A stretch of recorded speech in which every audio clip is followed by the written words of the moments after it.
Hello everyone, welcome back to my YouTube channel. അപ്പോൾ ഇന്ന് വിഷു ആണ്. അപ്പോൾ എല്ലാവർക്കും എൻ്റെ ഹൃദയം നിറഞ്ഞ വിഷു ആശംസകൾ. അപ്പോൾ ഇന്നൊരു നല്ല ദിവസമാണ്. അപ്പോൾ ഞാനിന്ന് അമ്പലത്തിൽ പോയിട്ടുണ്ടായിരുന്നു. ഞങ്ങളുടെ വീടിൻ്റെ അടുത്ത് തന്നെ ഒരു കൃഷ്ണൻ്റെ അമ്പലം ഉണ്ടായിരുന്നു. അപ്പോൾ ഞാൻ അവിടെ പോയിട്ടൊക്കെ വന്നതാണ്. പിന്നെ ദേ നമ്മളിനി ഫുഡൊക്കെ റെഡിയാക്കാം. ഫുഡ് ഓൾറെഡി റെഡി ആയിട്ടുണ്ട്. ഇനി സേമിയ പായസം കൂടി റെഡിയാക്കാനുണ്ട്. അപ്പോൾ നമ്മൾ വിഷുക്കണിയൊക്കെ വെച്ചിട്ടുണ്ടായിരുന്നു. ഞാൻ കാണിച്ചു തരാം. ഓക്കെ, അപ്പോൾ നമ്മളിത് തലേ ദിവസം റെഡിയാക്കി വെച്ചാണ്. അടിപൊളിയല്ലേ? നമ്മളിന്ന് ഈ ഒരു വെർമസലിയുടെ ഇൻസ്റ്റൻറ്റ് പായസം മിക്സ് വെച്ചിട്ടാണ് സേമിയ പായസം ഉണ്ടാക്കുന്നത്. അപ്പോൾ നമുക്കിത് ഉണ്ടാക്കാം വേണം. അപ്പോൾ ഇതിൽ പറയുന്നത് 1.5 ലിറ്റർ പാൽ ആദ്യം തന്നെ നമ്മളിതിലേക്ക് ഒഴിച്ചു കൊടുക്കണം.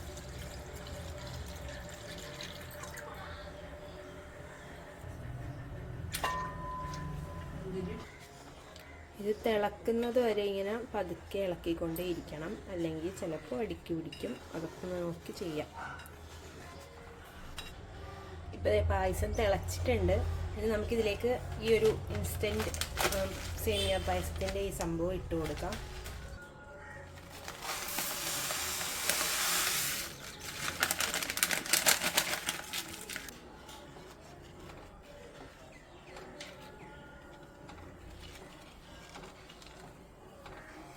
ഉച്ചക്ക് ഫുഡിനായിട്ട് ഉണ്ടാക്കിയേക്കുന്ന കറികളാണ് കേട്ടോ ഇത് മാമ്പഴ പുളിശ്ശേരിയാണേ. ഇത് സാമ്പാർ, വിഷുക്കഞ്ഞി,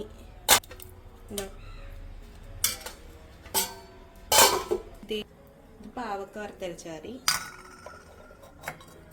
ഇത് ഇഞ്ചിക്കറി, പുളിയിഞ്ചിയാണേ, അവിയൽ, ഇഷ്ടുക്കറി. അപ്പോൾ ഇത്രയും കറികളാണ് ഉള്ളത്. പിന്നെ അച്ചാറ്, പപ്പടം, അങ്ങനത്തെ സംഭവങ്ങളൊക്കെ എക്സ്ട്രാ ഉണ്ട്. അപ്പോൾ ഇത്രയും കറികളാണ് ഉണ്ടാക്കിയിട്ടുള്ളത്. അമ്മയാണ് ഈ കറികളെല്ലാം ഉണ്ടാക്കിയത്. ഞാൻ ഈ സമയം അമ്പലത്തിൽ പോയിട്ടുണ്ടായിരുന്നു, അതാണ് ഉണ്ടാക്കാൻ പറ്റാൻ.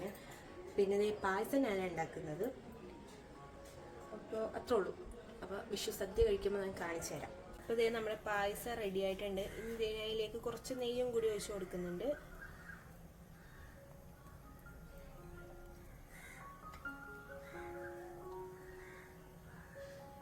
നമ്മുടെ പായസം ഇവിടെ റെഡി ആയിട്ടുണ്ട്. ഒന്നുകൂടെ ഒന്ന് കുറകെ വരുമ്പോൾ നമുക്ക് ഗ്യാസ് ഓഫ് ആക്കാം കേട്ടോ.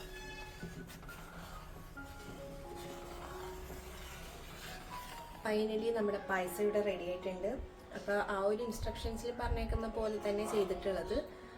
അപ്പോൾ ഇനി ബാക്കിയുള്ളത് അമ്മയും കണ്ണയും കൂടി കഴിച്ചിട്ട് പറയും.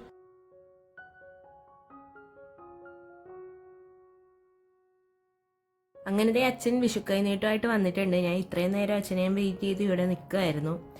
അപ്പം അതെ, അച്ഛൻ വന്നു. അച്ഛൻ തലേ ദിവസമേ വരാറുണ്ട് കേട്ടോ വിഷുക്കൈനീട്ടമായിട്ട്. അപ്പം നമ്മളിങ്ങനെ നോക്കി നിൽക്കുമല്ലോ. അപ്പം അച്ഛൻ ഇന്ന് ഇത്തിരി വൈകിയാണ് വന്നത്. അപ്പം നമ്മുടെ റിലേറ്റീവ്സൊക്കെ ഇങ്ങോട്ട് പോരുമ്പോൾ ഉണ്ട്. അപ്പം അവരുടെയൊക്കെ വീട്ടിൽ കയറിയിട്ട് അച്ഛൻ വന്നത്.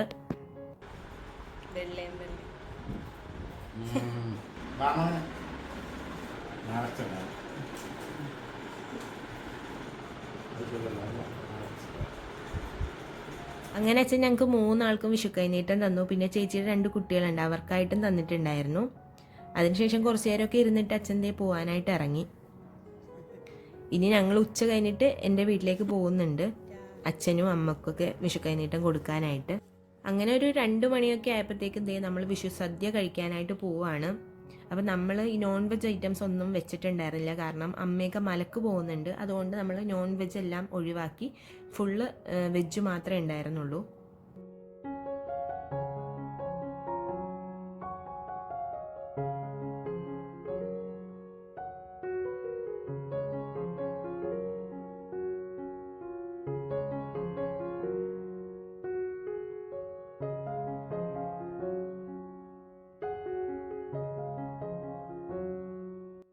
അങ്ങനെ ഞങ്ങൾ ഭക്ഷണമൊക്കെ കഴിച്ച ശേഷം നേരെ ഇതേ തറവാട്ട് വീട്ടിലേക്കാണ് പോകുന്നത്. അവിടെ ചേച്ചമ്മമാർക്കും കുഞ്ഞച്ഛനും കൊടുക്കാനുണ്ട്. അപ്പോൾ ഇതേ ചേച്ചമ്മമാർ വാതിക്കൽ തന്നെ ഇരിപ്പുണ്ടായിരുന്നു കേട്ടോ നമ്മൾ ചെന്നപ്പോൾ.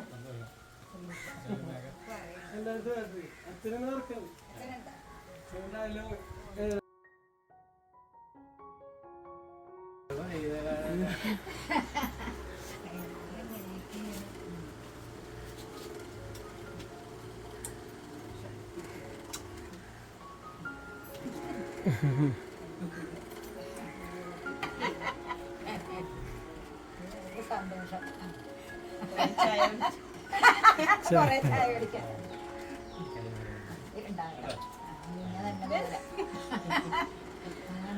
അത് കുഞ്ഞാ തന്നെ പോലെ അങ്ങനെ തറവാട്ടിലൊരു 1/2-3/4 മണിക്കൂർ ഇരുന്നിട്ട് നമ്മൾ വേഗം ഇറങ്ങി. കാരണം ഇനി നമ്മുടെ വീട്ടിലും കയറാനുണ്ട്. അപ്പോൾ ചെറുതായിട്ട് ഇങ്ങനെ മഴക്കാർക്ക് വന്നു തുടങ്ങിയിട്ടുണ്ടായി. അപ്പോൾ നമ്മൾ വേഗം വീട്ടിലേക്ക് പോകട്ടോ.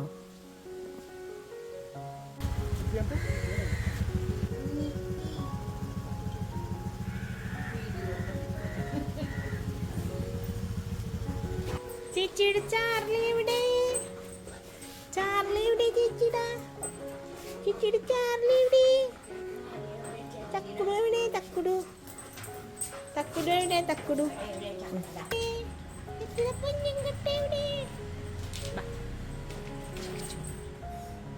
ഇറങ്ങിക്കോ, ഇങ്ങോട്ട് ഇറങ്ങിക്കോ, ഇറങ്ങിക്കോ. നല്ല പൊന്ന. അങ്ങനെ അച്ഛനും അമ്മക്കും വിഷുക്കൈനീട്ടം കൊടുത്തു. പിന്നെ കുഞ്ഞച്ഛനൊന്നും അവിടെ ഉണ്ടായിരുന്നില്ല, അവർ ഒരു ട്രിപ്പ് പോയേക്കുമായിരുന്നു. പിന്നെ ഞങ്ങൾ കുറച്ച് നേരം അവിടെ ഇരുന്നു. പിന്നെ ഞങ്ങൾ എല്ലാവരും കൂടെ നേരെ തറവാട്ടിലേക്ക് വന്നു. ചേട്ടൻ ഷട്ടിൽ ബാറ്റ് വാങ്ങിയിട്ടുണ്ടായിരുന്നു, അപ്പോൾ അത് കളിക്കാമെന്ന് വിചാരിച്ച് എല്ലാവരും കൂടെ ഇങ്ങോട്ട് പോന്നു. അപ്പോൾ ഇത്രേ ഉള്ളൂ ഞങ്ങളുടെ വിഷു എന്ന് പറയുന്നത്. ഈ ഒരു വീഡിയോ നിങ്ങൾക്ക് ഇഷ്ടമെങ്കിൽ ലൈക്ക്, ഷെയർ, സബ്സ്ക്രൈബ് ചെയ്യണേ. ബൈ.